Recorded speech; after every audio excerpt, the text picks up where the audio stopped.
The mistreatment and isolation that Joel Rifkin endured molded him into one of New York City's most crazed serial killers. It started with demented daydreams about murdering women and soon became reality when he bludgeoned his first prostitute to death in 1989. And with that, I'm Cassie. I'm Sara. Now let's talk about New York City's Ripper, Joel Rifkin. Joel Rifkin was born on January 20th, 1959 to two unwed college students. New York couple Bernard and Janine Rifkin adopted Joel 3 weeks after his birth. In 1965, the family moved to East Meadow, Long Island, where Joel enrolled in Prospect Avenue Elementary School. He had difficulty fitting in with his peers and became a frequent target of school bullies. He was excluded from team sports and neighborhood games because of his sloping posture and slow gait. Suffering from undiagnosed dyslexia, he also struggled academically despite his 128 IQ. As Joel entered his teens, he desperately tried to fit in. He joined the track team with hopes of making friends, but his teammates frequently tormented him. Frustrated with athletics, he joined the yearbook staff. His camera was immediately stolen, and he was excluded from the rap party at the end of the year. Joel kind of had it hard already. So he was adopted, and then when he got into school, they kind of bullied him and ostracized him. So I feel like that already would have been difficult because I don't know how he felt about being adopted like later on in life. Maybe he felt like he didn't belong, then mixed with like his bullying in school, and he wasn't allowed to but they wouldn't let him on sports and things like that because of how he was, and everyone kind of just thought he was a strange guy. So that kind of already isolated him a lot. Yeah, and that just started. We know that's like. Yeah, isolation is really, really bad for young kids. Yeah, and just people were awful to him, and then they would take his camera and then they didn't even invite him to the end of the year party. Yeah, because they probably didn't believe that somebody stole it, and they're like, you took it or whatever. Yeah, effed up and crazy. So there's that, but then he was also extremely smart. 128, which I don't know what normal is. I don't know. But anyways, so very smart mixed with isolation. Is like a recipe for disaster. It's not a good combo. I mean, not in every case, but in a lot of cases, like in the serial killer cases we read about, it's not the best. So yeah, let's kind of read on a little bit more. But just think about he's already got it pretty rough. The mistreatment and isolation eventually wore on Joel, and he began retreating to his own disturbed world. He started having daydreams about raping and stabbing women. In 1972, inspired by the Alfred Hitchcock film Frenzy, he became fixated on the idea of strangling prostitutes. Why do you think he started having all these daydreams all of a sudden? I don't know.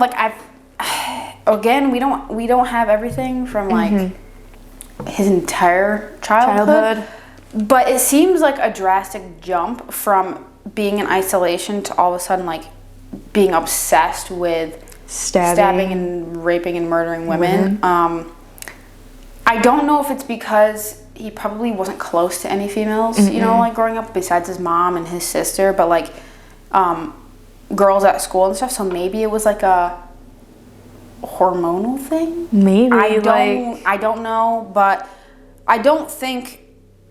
It says that his ideas eventually were inspired by the movie, so maybe he watched other movies that kind of had this, and then he started daydreaming about that.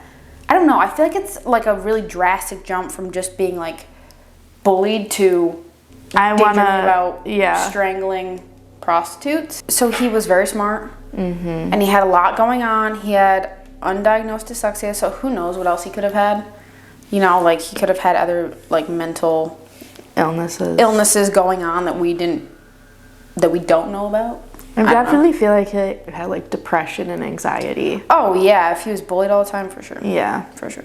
Around the same time, his parents gave him a car, and he started using the vehicle to troll for prostitutes in nearby Hempstead and later Manhattan. His passion for prostitutes would increase as he entered Nassau Community College in 1977. He frequently skipped his classes and rarely showed up to his part-time jobs, preferring to spend his time with prostitutes instead. This obsession drained what little money he had, causing him to move in and out of his parents' house throughout the 1980s. He also bounced from school to school, earning poor grades until he finally dropped out in 1984. By March 1989, Joel could no longer fight the violent mental fantasies. He waited for his mother to leave on a business trip and then picked up a young prostitute named Susie. He brought the woman back to his Long Island home, where he bludgeoned her with a howitzer artillery shell. When she continued to struggle, he strangled her to death. He then dismembered Susie with an X-Acto knife, removing her identity by severing her fingertips and removing her teeth with pliers. He hid her severed head in an old paint can and stashed the rest of her body into garbage bags. Joel dumped Susie's head and legs in the woods in Hopewell, New Jersey, and tossed the arms and torso into the East River back in New York. Despite his elaborate attempts to conceal the murder, a member of the Hopewell Valley Golf Club found the can containing Susie's head several days later. Police were unable to uncover the victim's identity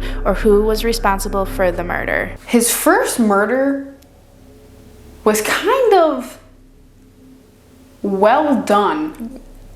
That actually wasn't the word I was going to use, but it kind of just came out. But like, when you look at what he did, it was pretty smart. I feel like a lot of serial killers we talk about are very like sloppy and just kind of go with the flow sort of. But he you definitely know he planned like actually took his time. It wasn't just like a spur of the moment thing. Like it was I'm not gonna say clean because obviously there was blood everywhere. But I feel like this was like the cleanest. Like, do you get it? Yeah, like it was it wasn't just like sloppy. It wasn't just everywhere. It wasn't a sloppy job. Because he severed her fingertips off, took her teeth so they couldn't identify her. Like that, I don't think we've read about a serial killer yet that had like done that for their very first time. Like all the other serial killers are like, I'm gonna hide them really well. Yeah. Because nobody's gonna find them. That he took the time to like. She was still found pretty quickly, but they couldn't tell who she was or who murdered her because of what he had done, which again is just crazy, which I feel like also then shows how smart he actually was. Like he actually, I don't want to say did it well, but for a murder like this, it's crazy. Yeah. An X-Acto knife. Yeah. Oh, it's got the goosebumps. Yeah, I gives you the goosebumps when you really think about it. A year later, Joel claimed his second victim, prostitute Julie Blackbird. Again, waiting until his mother was out of town, he drove Julie to his Long Island home. The next morning, he beat Julie with a table leg before strangling her. He dismembered her corpse as before, but this time he placed the body parts in buckets weighted with concrete and tossed the remains into the East River and a Brooklyn canal. Joel started his own landscaping business in 1991, and he began using the rented job site to stash corpses until he could properly dispose of them. So he literally started his own landscaping company just to stash the bodies. Yeah, I'm pretty sure. I mean, probably the money on the side was good because he was spending all of it, but I think the main purpose was the bodies. And again, incredibly smart. Like, how smart is that to start a business where you're constantly like digging in the ground and like changing things so you can just stash dead bodies or parts of bodies there and people never know because they think that you're just working on their lawn. That's ridiculous. Pretty smart. Like, I wonder how many families are like, oh my gosh, he did landscaping work. That's like now I need to like go dig up my backyard or my front yard. Yeah, like are there any bodies in my backyard? I hate to say that he's smart because like he's a serial killer. Yeah, but he's crazy. smart. But like nobody else thought of like creating a company. I haven't as like a cover. I haven't heard of anyone yet. There's so many people out there. Yeah.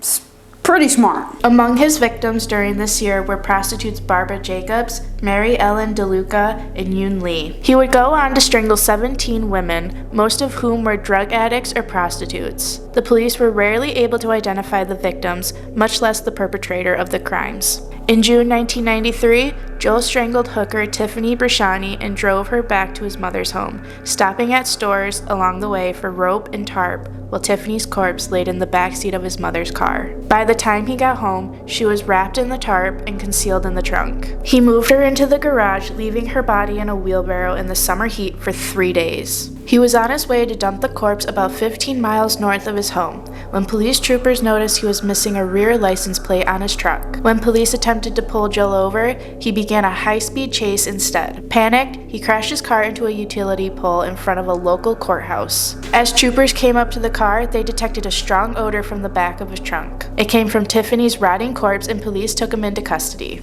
So Joel strangled another prostitute. Yes. He had her in his car, well, his mother's car. And then, like, on the way home from wherever he was stopping and getting, like, rope and tarp. So this woman was just laying in the backseat of his car. I guess I would be freaked out. If I was him, I wouldn't do that. I mean, he could have, I guess, had, like, a blanket or something over her, but the way it sounds is that she was just laying there.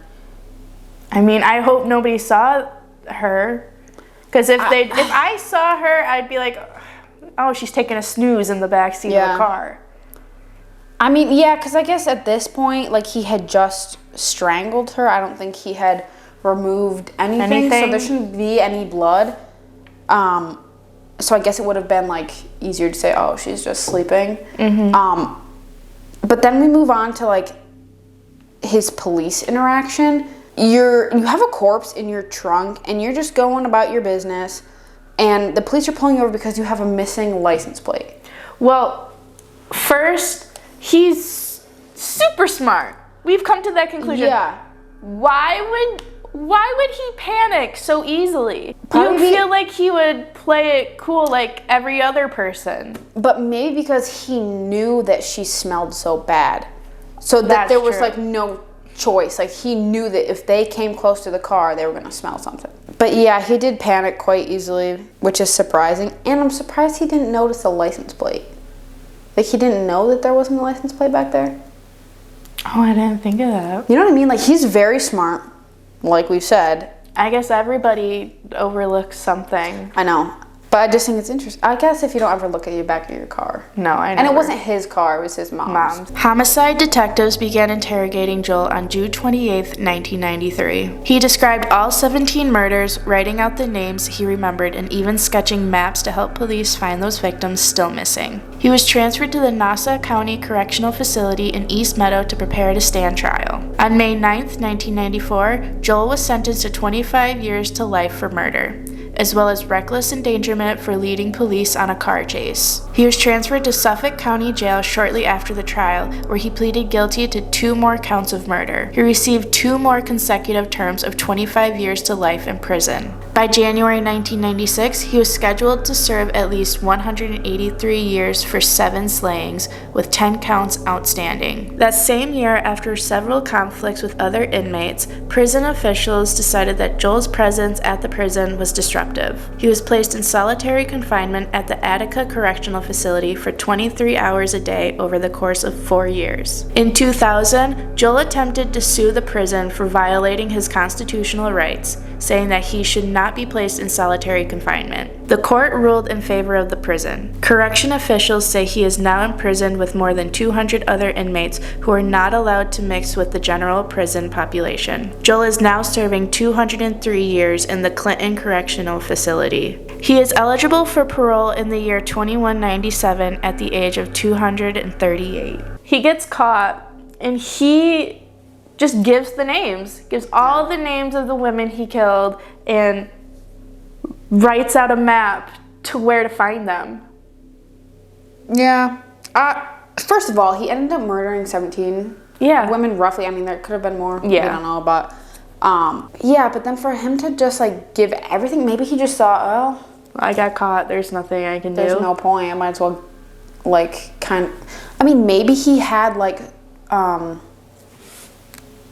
want to say a conscience, but, like, kind of, like, maybe he thought, oh, at least, like, I'm going to jail. At least let these people be known that they're dead or whatever. I don't know. Like, why else would you throw yourself under the bus like that? I don't know. Or maybe he's like, yeah, I murdered 17 women. Go, what, here. Like, just... Yeah. Maybe he thought giving them all the information, he'd get, like, a deal or something. I don't know, because I feel like if they had only found, say, the one that was in his car, he wouldn't have gotten, how many years? 183 years? right? Like, maybe still been life, but not 183 years. I don't know. He's to his life in prison. Yes. It's interesting because he ends up being so disruptive that he gets prison officials are like, you gotta go. So they put him in solitary confinement for 23 hours out of the day for 4 years straight. It feels a little messed up. Yeah. I mean, yes, he did terrible things. Yeah. And I know prison isn't great. I haven't been to prison, so I'm not gonna. Yeah. But I know it can't be great. No. But 23 hours every day, like. And is the 1 hour his outside time? Probably. Like, I feel like that even Outside and maybe shower time? I don't know, but I feel like that's like. I don't know. Like, it.